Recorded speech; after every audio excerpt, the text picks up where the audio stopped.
Hello, I'm the Nostalgia Critic. I remember it so you don't have to. I'm in a little bit of a dilemma. You see, one of the first videos I ever did, arguably the first video I ever did, was a review of Michael Bay's Transformers movie. It was similar to another character style. So it starts off like that copter was taken down years ago. And then they're like, get out of the copter or we'll shoot. So Wiki is going out with his British girlfriend, who may or may not be dating the schmuck from Enchanted. But as you can tell, I liked it. It was stupid, but it's a guilty pleasure. I can't help what I like. But over the years, this tradition kind of started, where I would always review a Transformers movie whenever it came out, usually resulting in a crossover with said character. But here's the thing, as they kept going, the review style mattered less because I was running out of things to say. Mostly because the movies were running out of things to say. Every single time one of these damn films came out, they just did the same thing over and over and over. And what am I supposed to say? Oh, that happened again, that there's no variety. As the reviews on the movies continued, I got more and more angry because I just didn't have much left. What was I supposed to say to this lazily written, creatively empty franchise? Michael Bay himself came out saying you can complain about it all you want, but you'll still go see it. I don't want to give money to that idea. The idea that someone can just keep putting out the exact same crap, but we're too conditioned to break away. Look, I have the great luxury, it is a luxury, of being one of the few critics who doesn't have to see movies every weekend. I only see movies I feel are worth talking about. Whether good or bad, they actually have some relevance, they can have some meaning, they can have something we can learn from. But honestly, I feel like I've talked about all I can with this series. It's just constant repeat with little to nothing added. I want to push for more original and challenging material. I don't want to support this shit like he predicted I will. Hollywood's going on and on how their shitty reboots aren't making that much money. Not because they're shitty reboots, but because there's something wrong with us. No, there's something wrong with you. You keep doing the same thing over and over, and we need new stuff. But this series, for whatever reason, is never affected. They always make tons and tons of money. I don't want to review these movies anymore, because I don't think there's anything new left to review. But I also have a tradition. I always review this shit. Even though, in my opinion, there's nothing new to review. It's just the first film minus any surprises, like all the other sequels were. So, what to do? I am so convinced that this movie is going to be the exact same goddamn formula that all the other movies have been, that I am actually going to review it without seeing it. It is so tired and repetitive that I'm pretty sure I can predict the piece of crap movie I would have suffered through. That's how bad things have gotten. It might be off by a detail or two, but I'm sure I can still tell you what's going to happen. Now you might be saying to yourself, and rightfully so, that doesn't seem very fair. You can't judge a movie without actually seeing it. So I guess look at this less as a review and more as a artistic experiment. An experiment to see if Hollywood can really be so unimaginative and lazy, and yet we keep somehow still falling for it. Seeing if the rats will ever stop running through the maze with no reward. If you don't believe me, you think I'm lying that I actually did see this movie and I'm just telling you what I saw? Go ahead, it wouldn't be the first time someone didn't believe somebody on the internet. But I get a feeling if we measure both our brain cells, mine are gonna be the exact same amount and yours are gonna be less after seeing this damn movie! And the funny thing is, I actually hope I'm wrong. I hope I am wrong about everything I'm about to say. I hope that somebody who worked on this film finally said, let's give some variety, something new, something they haven't seen before. Let's finally treat our audience like intelligent human beings. But my guess is, this is what we're going to get.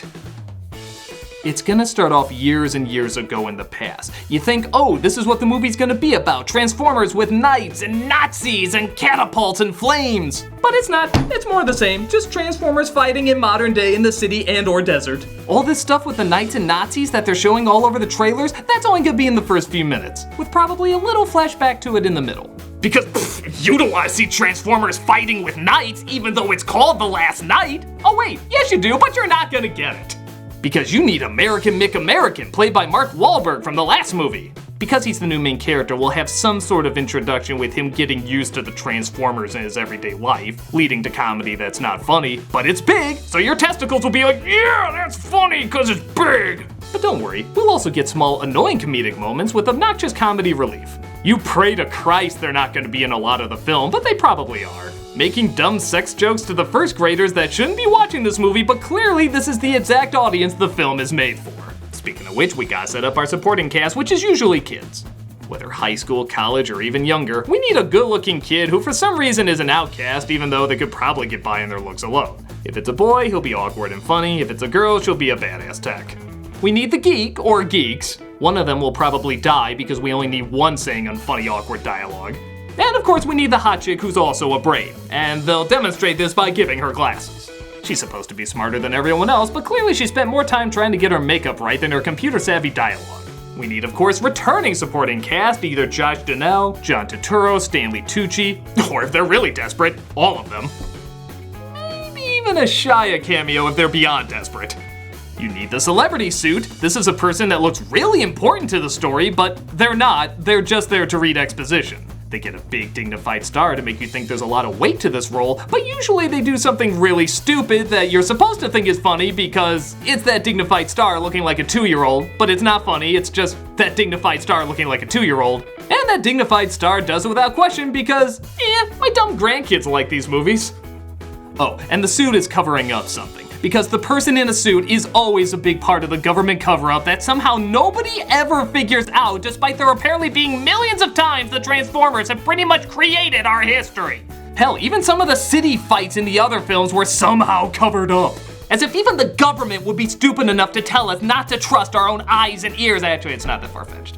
Optimus Prime, who's always the biggest one on the poster, once again won't be the main lead. That'll again be the human characters, even though the movie's not called Humans. He'll be out of commission a good chunk of the movie, either hiding or looking for something. If he's in space, he's probably looking for someone or something from his homeworld because shitty sci-fi loves to do that in bad sequels. But some evil force comes along that's after some power energy thing. Yeah, there's always some power energy thing. It's very vague in how it works, but whoever has it can do some big damage. The big threat won't be Megatron though, because we love having the Transformers' biggest villain in most of these movies without having him in most of the movie. He'll still be a nuisance, but only second banana to the big bad alien villain. Is the big bad alien villain a slimy creature or an orb of light or some sort of evil creature that's on par with H.R. Giger's design? No, it's just another human-looking machine that's riding a giant ship or metal device that's gonna blow up everything. Oh, and it has to do something on the moon, because for some reason Michael Bay is really obsessed with the moon. It's fine, but it's the moon. It's just the moon. With every passing movie, they want to make Optimus Prime more and more badass, so they make him meaner and meaner, so this time around they'll probably go all the way and make you think he's a bad guy. Because when a series runs out of steam, that's a twist they always think we fall for. They'll even have some big fight with his best friend, and he does the unthinkable by beating the shit out of him or even nearly killing him. They're gonna try and make it look like the friend is dead, but he's not. It's another fake out, like when Optimus died because they didn't have the balls that a Saturday morning cartoon had. So does this mean Optimus Prime is now a full-on villain, destroying years of hero worship in the ultimate franchise gamble? Yes. Yes it is, and Mickey Mouse is officially gonna become a terrorist. Of course that doesn't happen! He's either brainwashed or controlled by the villain, but they'll figure out a way to make him think straight and he'll be good once more. But after we have several scenes of asking if humanity's worth it, because it was so deep the other 4 times we did, surely this time you won't forget! This will result in a lot of slow-mo, a lot of explosions you won't even flinch at anymore because you've gotten so used to them. A situation where a hot guy flexes his muscles, a situation where a hot woman does something sexy. Something so outdatedly unfunny that will offend you on either a racial, sexual, or even just kindergarten level. And all that action you think is going to be amazing and will throw a lot of money into, you're not going to be able to really enjoy because that Michael Bay, he's an artist, so he has to shoot the action sequences from different angles than what you're used to. The problem is he's not a very good artist. So it's either an angle that's so close you can't make out most of the action, so cluttered you can't make out most of the action, or edited so fast that you can't make out most of the action. Even if you see it in 3D with all the slow-mo, yeah, that great shard is really gonna look different from the rest of the great shards. But it's okay because you'll have 2, even 3 legitimately cool action moments that are only a few seconds long, but you can actually see them, so you'll choose to find it cool. You waited almost 3 hours of the exact same shit you've seen over and over, but that 2 minutes of actual good action somehow you'll justify in your head was completely worth it. In the end, the main human characters will learn something about letting go, yet somehow being closer. Optimus Prime will make the same big speech that's trying to sound deep, but is really just a long-winded way of saying, we rock. The bad guy will be destroyed, but some villainous element, usually Megatron, will escape for a sequel. And even though every story, every setup, every bit of advertising is trying to make it look like this is going to be the last one, it's never the last one! The Last Night is not the last film. The Age of Extinction has nothing becoming extinct. The Revenge of the Fallen doesn't really last. There's always more. And if you keep thinking over and over that this is gonna be the last one, yeah, there's gonna be more. So, what do you think? Was I close? Maybe, maybe not. Maybe this is the one that's gonna break the mold. Maybe this will be the one that takes it in a brand new direction, with twists and turns that are legitimately surprising. But, as the famous business model goes, if it's broken, but makes a lot of money, why fix it? My guess is this is the same movie they've shown us 4 times already. And here's the thing, if you like this, fine. You can't help what you like. Hell, I enjoyed the first one despite it being so stupid. But with so many films repeating the same thing over and over, and those films not doing as well as the studios want, remember, you have the right to demand better. You have a right to say, if I'm gonna see something I'm already familiar with, I can at least demand to see something new with it. You can be fine with the same old crap, but you can demand smarter and more exciting crap.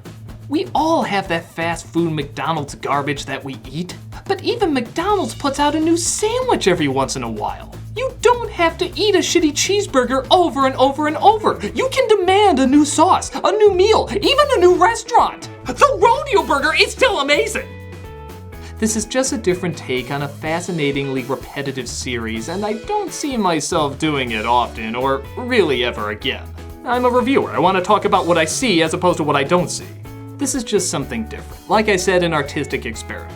Something I don't think we'll ever see the Transformer movies trying anytime soon. But the one thing I want you to take away from this, whether I'm right about most of this stuff or not, is that if you're not gonna demand something good, you can at least demand something new. I'm not Nostalgia Critic. I remember it, whether you've seen it or not.